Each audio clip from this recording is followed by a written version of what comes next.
I missed the bus again. I stood there. I watched the school bus drive away. My heart beat fast. Mom and Dad would be so angry. This was the third time this week.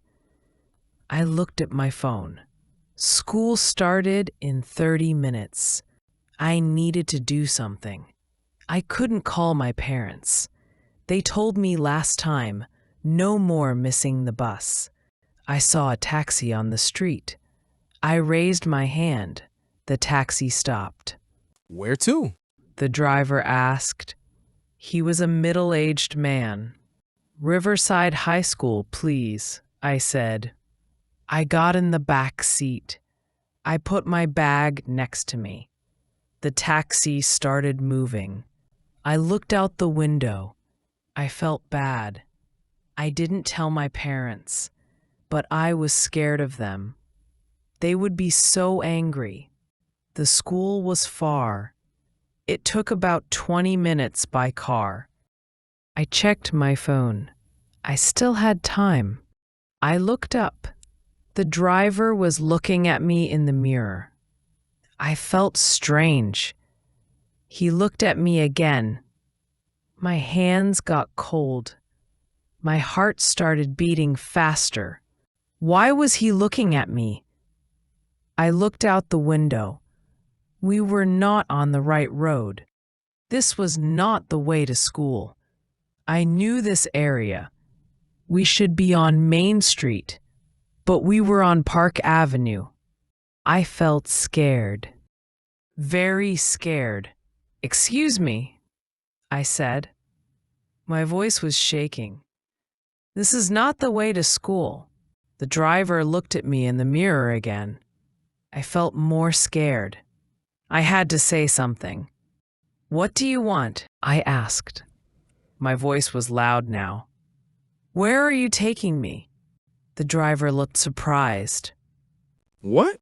He said. I'm not looking at you. "Yes, you are," I said. "And this is the wrong way."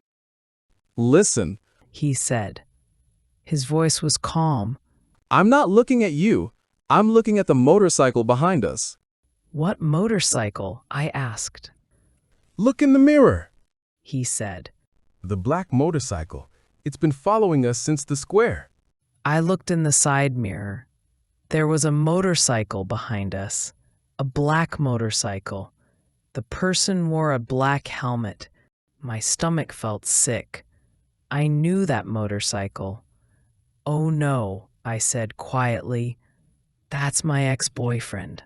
The driver looked worried now. He started following us at the square. That's why I took a different road.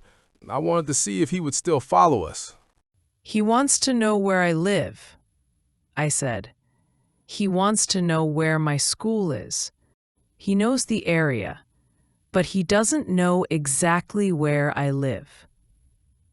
The driver's face changed. He looked angry now. He stopped the car. He got out. I watched him walk back. The motorcycle stopped too. The driver stood far from the motorcycle. What do you want? The driver shouted. You need to leave. Right now. Or I'm calling the police. He took out his phone. He held it up. The person on the motorcycle didn't move for a second. Then the motorcycle turned around. It drove away fast. The driver came back to the car. He got in. Are you okay? He asked. "Yes," I said. "Thank you. Thank you so much." That was scary. My ex-boyfriend called me a lot. He tried to find me. The driver started the car again. He told me to be careful. He also told me to tell my parents about this. I should go to school a different way now. I should leave at different times. That way, my ex-boyfriend could not find me. We drove to school. The driver took a different road, a longer road, but I felt safe. We arrived at school. I got my bag. I took out my money. Thank you, I said. You helped me so much. You kept me safe. He smiled. I had an idea. I asked him to be my driver. Every morning, I could pay him. I needed a safe way to go to school. The driver smiled, big, a really big smile. He said yes. He was very happy. He was looking for a job. He needed money. He wanted to be my driver. I felt happy too. This was good for both of us. I gave him my number. He gave me his number.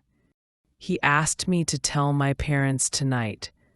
I thanked him again for everything. I got out of the car. I walked to school. I felt safe. I felt happy. I missed the bus today, but I found something better. I found someone who kept me safe. I found a friend. Maybe missing the bus wasn't so bad after all. Have you ever stepped up to help someone in need? Or has someone ever helped you out of nowhere? If you enjoyed this story, like and subscribe to learn English easily through natural English stories. Lesson of the day, miss. Miss means to fail to catch, reach, or attend something, like a bus, train, class, or event. Examples from the story. I missed the bus again. Maybe missing the bus wasn't so bad after all. More examples. I was late, so I missed the train. He missed the party because he was sick.